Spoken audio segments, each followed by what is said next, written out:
Hi, I'm Tim. Welcome to Watchbox, and thanks for logging on. If you love these watches, reach out to me, Team Mosso at thewatchbox.com, because everything is for sale on this show. I have details, boxes, papers, accessories, extra photos on request, and of course, pricing. For pricing, reach out to me directly. This is my email address. We are also looking to build inventory. We always are, all seasons, all year. We love to buy, trade, and sell, so if you wish to trade or sell, we pay cash, we pay fast, we make the process easy, and no upper limit on value paid. Reach out to Team Mosso at thewatchbox.com to buy, trade, or sell luxury watches. We're going to start off with a watch that came out 2 years ago, and it is a lovely piece that revives the thread of the hobnail bezel Patek Philippe Calatrava. So taking a quick look here, I'll get my fingerprints off the dial. That might be adhesive too. We also have a lovely combination of double-rowed hobnail knurling, lovely blended white gold Calatrava style lugs, 8 millimeters thick, and then you can see how the double rowed knurling gives this watch its character. We have vertical anthracite metallic dial, on top of which diamond faceted, and that is diamond cutting machine faceted, micro white gold dart indices have been placed by hand, each with a solid gold cabochon outboard on the railroad minutes. We have faceted Dauphine style hands at center, cross-sectional, that is bullseye, small seconds with hacking seconds. A lot of folks ask, Patek Philippe, why no hacking? Well, this is the new era of Patek Philippe watch design and engineering. Yes, we have hacking. The watch only 8 millimeters thick, and then on the reverse side, we have a movement that is over 30 millimeters thick, 31 millimeters in diameter. This movement was designed to be seen. You can see the architecture of the bridges has been designed for a seamless flow, with the swell of one seemingly corresponding to the dip in the other. There's finish on watch movements, and then there's architecture. Architecture is the size, proportioning, and relative arrangement of the pieces in relation to each other, and architecture is what you have here, along with fine finish. You can see these bevels show no mercy. Beautifully rounded, started mechanically but finished by hand with a handheld drill tip milling tool and a buffer. You get that rounded, satisfying sweep. You can also see a lovely exterior angle here where two bevels meet in a point, and then you'll note that all of the jewel sinks have also been micro-beveled internally. Manual wind, 65-hour power reserve. You can see there's two mainspring barrels, 1, 2, giving an extended power reserve. And we also have 6-position adjustment, the Patek Philippe seal, an anti-magnetic silicone hairspring, and a free-sprung Gyromax style balance beating away at 4 Hertz, which means this watch is attested to run from the factory no worse than -3 + 2 seconds a day. You can also see how the shading of the Côte de Genève really changes as I move it through the light. That's often the calling card of the good type of Geneva wave. The bad type has no color gradient from side to side, has no shading gradient, because the bad type of Côte de Genève would be stamped. You could see this was laid down by abrasive wheel because it does have that light to dark gradient from one side of the wave to the other. Very important. Throw the watch on the wrist. And wears beautifully. It's a 39 millimeter diameter white gold case, and this would be my choice. There's also a rose gold model. I happen to like this one a little bit better. I just like white metal cases. The combination of the white metal case, the anthracite dial, and the vertical satination of the dial material, immensely attractive and easily sliding underneath the dress cuff. Now, I like this. This is a great heart and soul watch for Patek Philippe from the Calatrava collection, but what I really enjoy is complications. In 2015, Patek Philippe came out with the platinum split-second chronograph 5370, and this is the 5370P011, the 2020 model year version of the watch. Now, what changed is that the fired black enamel dial became a fired blue Grand Faux enamel dial, and this is a very special watch. First, for a dress watch, it's fairly sporty. Split-second chrono, tachymeter, and even a little bit of lume. The dial is blue enamel, which is difficult to achieve. You can see a little bit of the characteristic enamel surface texturing. Lacquer is always mirror glossy and perfectly flat. Enamel always has a little bit of undulation or orange peel across its surface, and that's why traditionally most companies that work with enamel work with white enamel, because the darker the enamel, the more it shows its flaws. But Patek Philippe has gotten to the point now with its dial enameling that it can do black and blue enamel with very few underlying underlying indications that the dial is enamel and not lacquer. And that little bit of surface texture is a wonderful link to the history of enamel dials dating back to the pocket watch era. Enamel is ageless. It doesn't oxidize, it doesn't tarnish, it's not reactive to water or humidity that might get into the watch. It is ever beautiful, forever beautiful. Note the instantaneous jumping minutes, and we do have a coaxial split seconds chronograph here.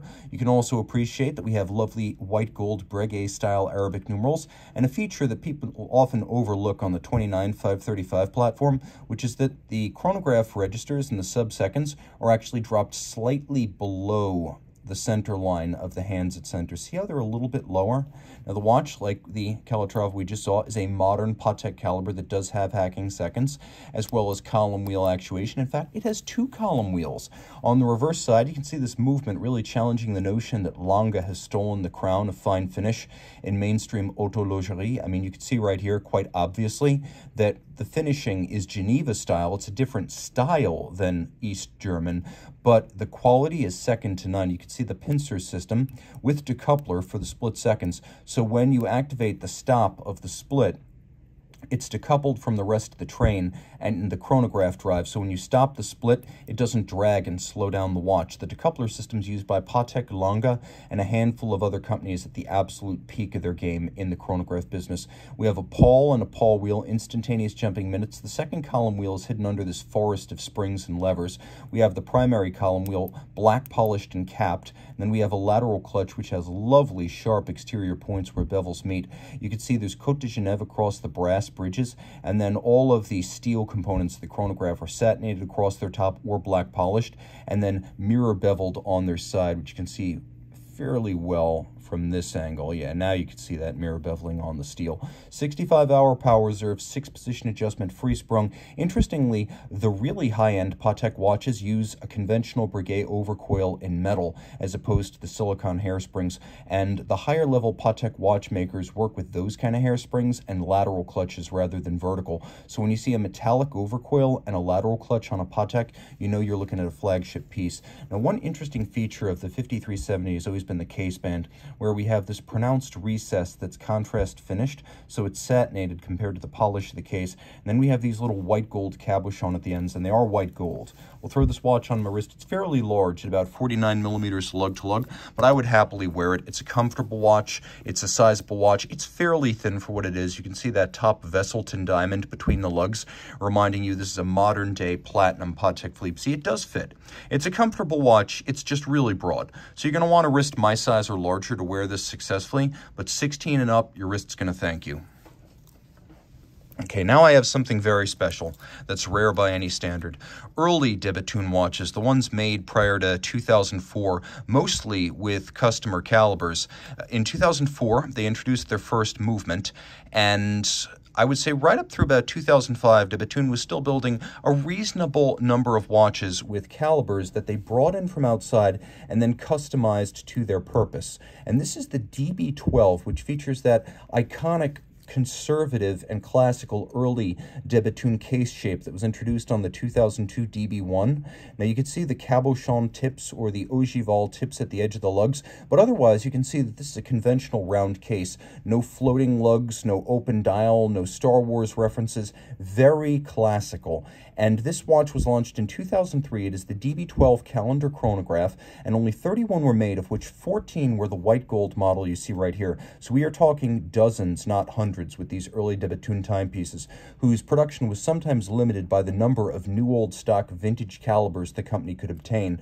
We have a real reductive, that is cutting as opposed to stamped guilloche dial with a vogue or wave pattern at center. And then you can see all blue on silver white print. We have fire blued hands. We have a double-digit date. We have a month indicator. There's a little pusher on the side for the month. The watch has one of the crispest column wheels you'll ever find, because this model was created with a highly customized and extravagantly finished new old stock vintage Venus 175. So you could see lateral clutch column wheel chrono, Breguet overcoil, a big, slow-beating balance that's almost the radius of the movement, 18,000 vibrations per hour with a hand-formed overcoil. Note the size of the bevels. They're a mile wide and mirrored, and you'll find them on both steel and brass components. Here we have blued screws, And then you can see some of the locating pegs used to locate the bridges on the base plate. Those have been black polished on their top. You can also see several sizes of engine turning on the base plate, black polish on the swan's neck fine adjustment mechanism, satination on all the chronograph steel components with beveling on the side, and stripes across the brass bridges. It is deeply impressive and charismatic. And because it's only 46 millimeters from lug to lug and 13.3 millimeters thick, it's an easy watch to wear. Again, on my 16 centimeter circumference wrist, absolute comfort. Low enough with its domed bezel to fit underneath the cuff. These are the most collectible de Bethune watches. The watches built prior to the arrival of the DBS, the watches with the customer calibers. You've heard of brass movement FP Journe. Well, the equivalent to brass movement FP Journe is the établissage de Bethune, the watch made back when they were still going to suppliers for things like movements and dials and cases. Today, that's all in-house, and while it might seem counterintuitive, the older and scarcer watches where they had to go and combine their resources with suppliers, these are actually more valuable and harder to find. So this DB12 is very special. Again, only 14 ever made like this in white gold, and only 31 examples of the model in every metal ever created. Okay, so from the classical to the clinically insane, this is the Cross Studio Death Star tourbillon. Yes, Death Star tourbillon. Now, in 2021, Cross Studio licensed the Death Star and Star Wars imagery from Lucasfilm and Disney and created 10 pieces like you see right here. At the center, a flying tourbillon with the image of the infamous battle station from the Star Wars series. You can also see that the hour hand is a Star Destroyer. That's an Imperial Star Destroyer right there. And then we have a Super Star Destroyer, think Darth Vader's ship from Return of the Jedi. And you can see that is the Minute Hand. Now we have this elaborate combination of luminescent races that are concentrically arrayed in a style that, in terms of design and color, evokes the interior of Imperial vessels from Star Wars. You'll also note that the turbo laser aperture for the Death Star cannon, it's actually glowing as well. This is an easy watch to read in the dark. The Death Star also acts as your seconds hand. Now, I'm not sure which Death Star this is supposed to be, whether this is supposed to be the Death Star from A New Hope, or because it's highly skeletonized, maybe it's the incomplete Death Star from Return of the Jedi. I'm not sure, but you can decide. You can also see that the mainspring barrel is open and sits right underneath the tourbillon. Manual wind 5-day power reserve, and you can see the coiling of the mainspring is sort of your cue as to how highly wound it is. Though it's 45 millimeters in diameter, don't be intimidated, because it's also 45 millimeters lug to lug, being a true lugless watch. These glyphs on the side are a Star Wars imaginary alphabet known as Orabesh that's used throughout the Star Wars universe. You'll see it a lot in the movies and the shows. Doesn't necessarily mean anything, but it certainly reeks of the lore of Star Wars. Another thing from the lore of Star Wars, you can see that there's this polished trench that runs all the way around the edge of the watch, a reference to the trench around the equator, if you will, of the Death Star, which was originally not supposed to be part of the model that was used in the movie, but when the two pieces were made, they were sort of vacuum formed, and when they dried, there was sort of an inward tuck to the edge of each of the hemispheres. It was supposed to go together and create a sphere. Instead, it went together with a gap between the two hemispheres, and so that gap became the trench that was a plot device, and of course the destruction of the Death Star, and it became a well-known design feature of the battle station. Now you can see there are pushers on the back. You can pop the strap out just by pushing those. The watch comes with 2 accessory straps, and it comes with the most elaborate boxed set I've ever seen in my life. The boxed set for this watch is about the size of a 55-gallon oil drum. It is a Kyber crystal storage unit. So if you remember the Death Star, but before it blew up Alderaan in A New Hope, it featured in the latter-day Star Wars story Rogue One, which was probably the best Star Wars movie made since the 80s. But the Death Star was powered by these Kyber crystals, and it was the same crystal that powered the lightsabers used by Jedis. But mining the Kyber crystals and refining the crystals was a big plot point of Rogue One, and so a set-style Kyber crystal storage unit with props from the movie, actual prop Kyber crystals, comes with the boxed set of this watch. Now, one of the containment units on the boxed set is designed to hold the watch. A couple of others feature kyber crystals, and then another containment vessel features the 2 accessory straps. So that's how the boxed set figures into this review. Also note, like a Resence, it's like Resence watches made since 2017, I should say. It features a case-back winder. I actually don't have a lot of nail to dig this out. It's not as hard as I'm making it look. It's just when you're manicuring your nails obsessively for videos online, it can be a little bit difficult. As you can see, there's almost nothing there. But the way this works is you wind it using this case-back lever, and then when you want to set it, you press this button and you turn the case-back lever, and that sets the watch. You can see the underlying mechanism. It's actually pretty nicely finished. No objections on that front. And you could see that the topography of the Death Star has been reproduced on the surface of the strap itself. So there is a lot going on here. DLC titanium grade 5. Throw it on the wrist. You can see it actually wears fairly easily. There's no real issues. The watch does have a broad strap, but it has a narrow case, and you can see that this case is coming nowhere near the edge of my wrist. It is thick, though, at about 20.5 millimeters, but keep in mind about 8 millimeters of that is just the crystal itself. The case is actually fairly slim. This is going to be a love or hate watch, but with only 10 made, this is the ultimate piece of Star Wars fan service for the devotee of the series and the extended universe, the Cross Studio Death Star Tourbillon. Now, I mentioned Resence, and I've actually got the Type 1 Slim here. Type 1 Slim came out in 2019. It used an ETA 2892A2 base instead of the previous Resence 2824 to make the watch thinner. Now, Resence claims 11 millimeters. They actually are being too modest. I measured this one at 10.9. 42 millimeter vaguely lenticular tonneau style grade 5 titanium case, and then it's real compact, lug to lug 46 millimeters, very light, all in sapphire and titanium. It's a regulator. We have separate hours, minutes, and seconds. We have a day of the week indicator, and we have that lever on the back. The lever first came out in 2017 on the Type 1 squared, and then subsequently it was adapted across the different model ranges and adopted across the different model ranges to make it easier to wind and set the watch. Now, it is automatic winding, but you can both wind and set using the case-back lever, which makes it convenient. Now, I'm looking at 10, and you can see all of the parts. Resence makes the module. That is their watchmaking. But Resence makes the module, and the idea here is that all the parts move in relation to each other. It is the Resence orbital convex system containing 15 jewels in its own right and 107 parts. It is a formidable piece of watchmaking, and it is all their own design. Benoit Mintiens, an industrial designer out of Belgium, designed these from Antwerp, and they're made in Switzerland, so Belgian-Swiss hybrid. There's a surprising amount of lume, though being the black variety of Superluminova, it doesn't glow for very long. Still, you can read it all the same. Taking a quick look, we've got this day of the week indicator, and it moves in a clockwise direction. So 7 semicircles, 2 in orange, and the orange, those are the weekends. So Saturday and Sunday, it moves in a clockwise direction. So I can tell whether I'm looking at 11 a.m. or 11 p.m. because I can see hours 11, and then it's right on top of the index at 60. And then I can see that the little day indicator is about halfway through its travel. So I'm approaching noon or midday. So I know this is 11 a.m. That's how that works. Set and wind with the reverse side. And it comes with a matching titanium pin buckle. We'll throw this watch on the wrist. Easy to wear, easy to love, very comfortable. Resence with that friendly hand logo, implying both an approachable watch in terms of the humility of the people involved in making it and the friendliness of the company, but also it's an easy watch to wear even on a small wrist and underneath the cuff, and all-around great design.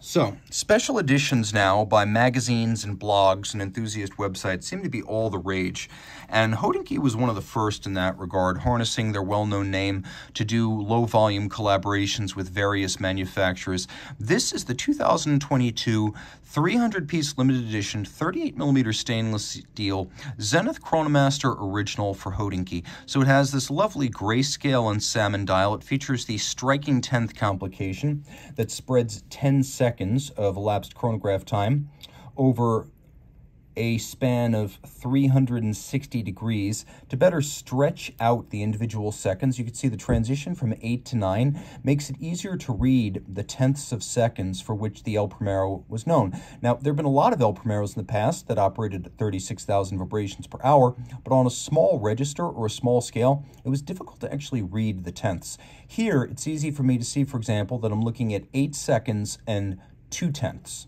And that's how you read this. You get a 60-second scale over at 3 o'clock, so you still have your 60-second, and then you have your 60-minute scale at the bottom. So you don't have chrono hours, but you do have 60 minutes. Note that the date wheel matches the color of the dial, this nice piece of attention to detail. Lume is good, as you can see. The whole design is the 1969 A386 design, albeit modified with a couple of Hodinkee spec color variations. Simple, 3-link oyster-inspired bracelet. On the reverse side, we have El Primero caliber 3600, which is the second generation El Primero launched back in 2019. So the changes here include the addition of hacking seconds. Power reserve goes from 50 to 60 hours. It's still a column wheel lateral clutch chrono. It still has the 36,000 vibration per hour rate. This one pivots on 35 joules rather than the old movement's 31. And you can see it's still very easy to see the column wheel, levers, horns, recentering hammers, and clutches. So this latter day El Primero becomes just as attractive as the old one was. Not every automatic chronograph looks good. The El Primero always has. One difference here, it sets the way a normal watch sets, which means hacking seconds and time changes with the crown in the outermost position. The old El Primero actually set the time in the intermediate position and set the date in the outer position. Here you go. You can see the date set now is in the intermediate position. So some small changes, but a lot more functionality for this new El Primero. Throw it on my wrist one more time. Take a quick look at it, being 38 millimeters. It's a really easy watch to wear, but I would say if your wrist is really small, put it on a strap. On the bracelet, the end links do expand it a little bit. So I'd say 15 centimeters circumference wrist and up to wear this on a bracelet. 13.5 would be fine if you wear it on a strap. Okay, retailer and magazine, website, and blog special editions. It's a small world, and Revolution and the Rake under Waco, who's a great enthusiast and scholar of modern watches, he created a new company called Grail Watch that does collaborations with manufacturers. Previously, he'd done this through the Rake and Revolution, but Grail Watch is an all-new standalone venture whereby he will be collaborating to create special watches, some of which are backward-looking, some are forward-looking. This one is a little bit of both.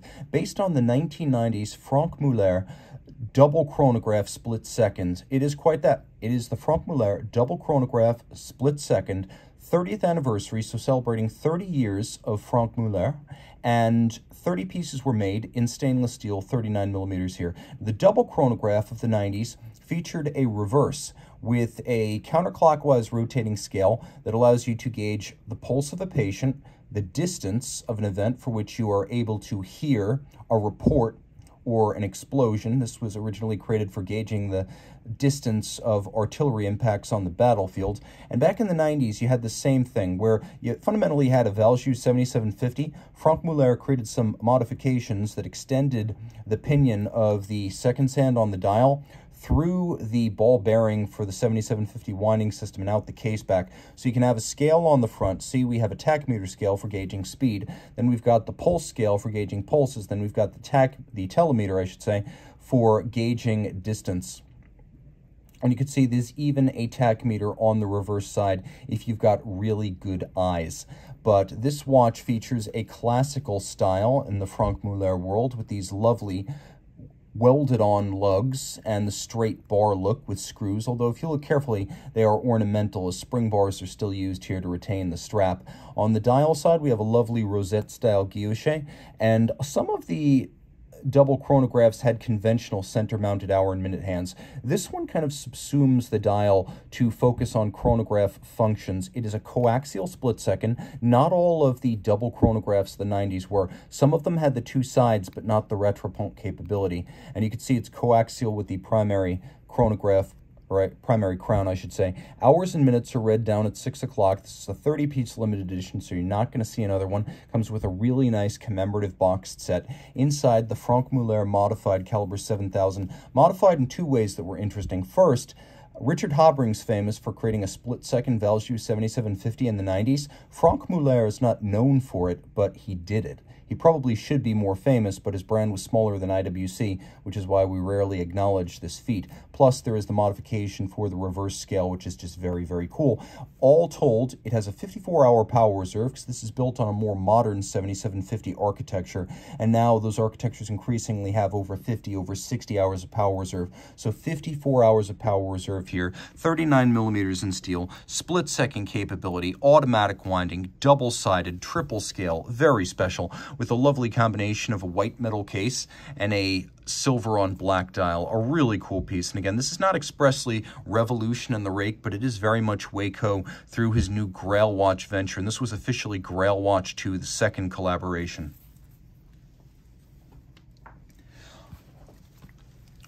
Well, Franck Muller has an impressive pedigree and history dating back to 1992, at least the Franck Muller brand. Franck himself goes back even further. But in the modern era, a number of independents have sprung up, working in smaller volume. Stefan Kadoka of Germany was well known for his Baroque engraving and skeletonization, but the watches were often highly polarizing. Think the Kodoctopus of 2011, and they required a lot of confidence to wear. They also tended to be big. Well, in 2018, he launched his own movement, the Kadoka One. This is the Kadoka One with a lovely media-blasted salmon dial, hand-finished fired hands. You can see the Mobius strip, or the symbol of infinity, and then we have applique components, the nameplate, the small seconds, and then the hours and minutes outboard. All of these are hand-finished and then applied to the dial. The case is just over 10 millimeters thick, 39 millimeters in diameter, in steel, a very accessible, wearable, and even unisex-appropriate independent piece from one of the great modern watchmaking masters. On the back,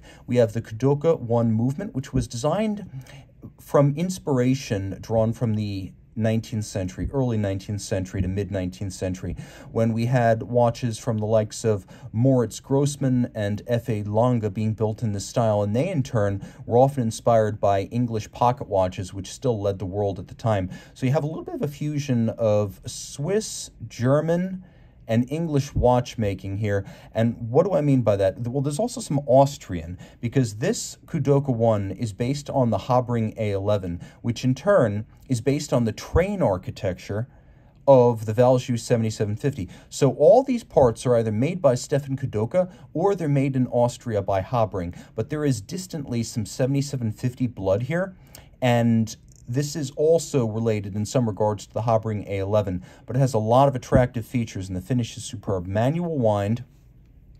Because of its 7750 roots, it has a hacking seconds function, which most small independent brands do not achieve. You can see double solarization on the ratchet wheel. We have satination on all the train wheels, as well as the crown wheel and the crown wheel core. We have both black polished and fire blued screws. We have media blasting across the bridges, because back in the mid-19th century, Côte de Genève would not have been used. That style was not in use at the time, so they're frosted and media blasted. We have this hand-engraved balance cock, and if you look carefully on both sides of the screw, we have that Mobius strip infinity symbol again. The solarization on the ratchet wheel is really special, and you can see that the beveling and the skeletonization of the three-quarter bridge, particularly attractive, rounded and mirrored.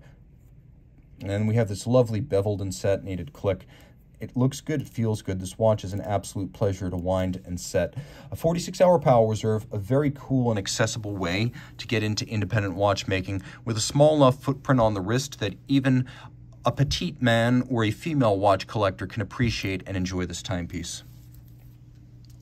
Finally, we end with a big piece, literally. Back in 2017, my first SIHH, everyone was talking about Max Büsser's HM7 Aquapod as the best in show. And in 2018, he followed up with this version of the Aquapod.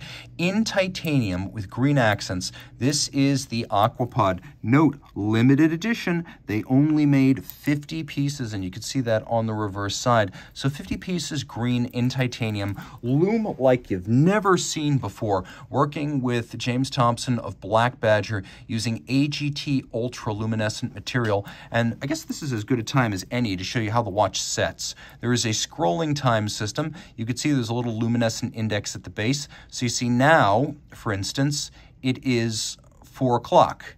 Now It is 5 o'clock. It works just like that, and you can read its side scroll.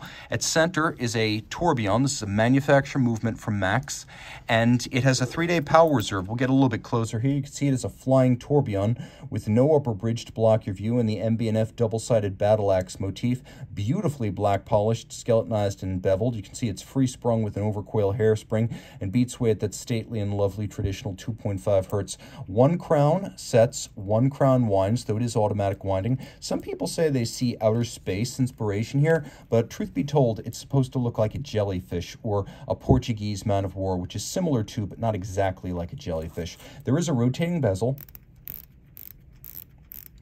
and if you wish, you can set it relative to some of the minute indications. Max specifies this is not a dive watch, not per ISO, but it is a swimmable watch. I know that's important to a lot of folks. And while it is 53.8 millimeters from side to side across the bezel, the pivot centers, the lugs, are only 42 millimeters across, so it's actually an easy watch to wear.